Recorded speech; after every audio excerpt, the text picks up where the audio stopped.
now an informed Manchester United side travelled to an informed West Ham side last night, and it was live on talkSPORT. Sesko salvaged a late draw for United with, I have to tell you, an absolutely magical goal. Yes. Magical goal. Yes. And Michael Carrick explained after the game how he's got Sesko scoring in a United shirt. I think he's largely helped himself, to be honest. I think the way he's applied himself and the way he's worked and doing bit extras and learning and looking at clips and doing a lot of work with the coach, I think it's just what you'd hope and expect from a player, but it's credit to him for doing it, and in the end you get some sort of reward for it, you know, and that's two huge moments from. I know tonight was for a point, and maybe kind of doesn't have that same emotion, but it's a big goal in a big stage of the game, so credit to him, you know, he deserves it. Brilliant goal. Do you know, it says here in the kind of running order, have a wee chat, what was my three things to take away from last night. First thing I would say was the goal. I mean, I'll talk about Souček's goal. I loved it as well, Gab.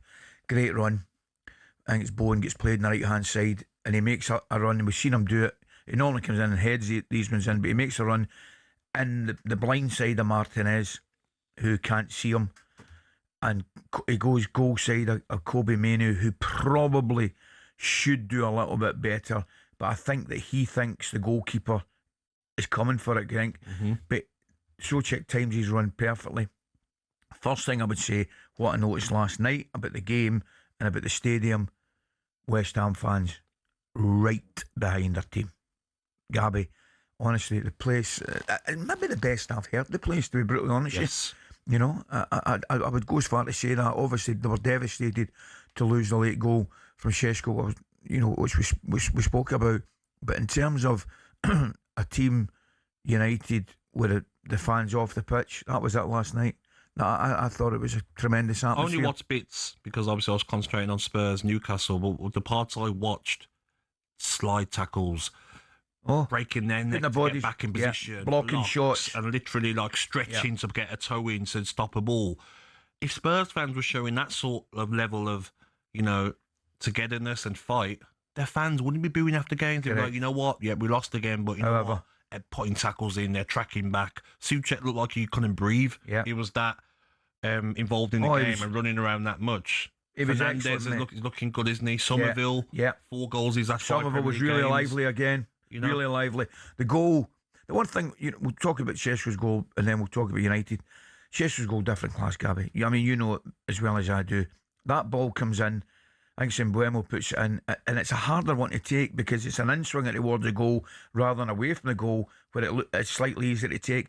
And there's only one thing he can do, and that's sort of get in front and clip it with a bit of whip, like a chip spin type thing. That could go horribly wrong. Oh, easy. Where it hits a corner flag. Easy. And a lot of players there try and maybe take it down and control it. That's why Disasi probably didn't come super tight. He's thinking, you're not scoring from there. That's what I think, mate. Yeah.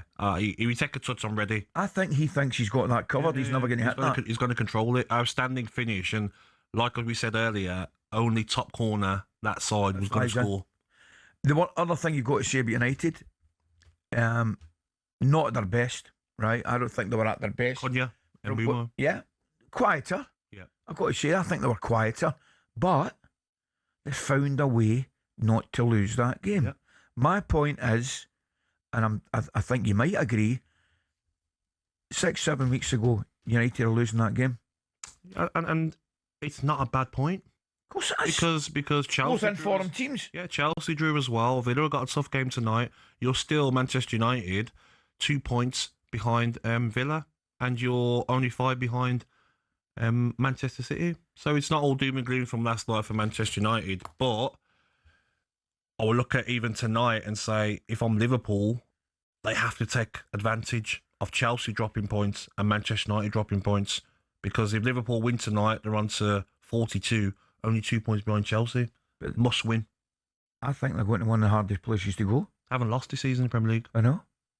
That's a tough game for Liverpool. Haven't lost. And I thought they actually did all right when they get beat at Arsenal. I know they get beat 3-0 away from home, but they show signs, don't they, Sunderland? And another team have got the fans on side. Oh, you better believe it. I'm up there tonight. I cannot wait. That place will be absolutely rocking the night, You Gab. got your Sunderland shirt. Oh, that you used to my, wear. my Sunday shirt on, aye. The old number 14. I fancy Sunderland to win. Do you? Yeah, I do, yeah. See, that's the thing. It's not a surprise. No, it's not. It's interesting to see the odds of Coral. I'd be what interested to they've see got when the them boys as a- run.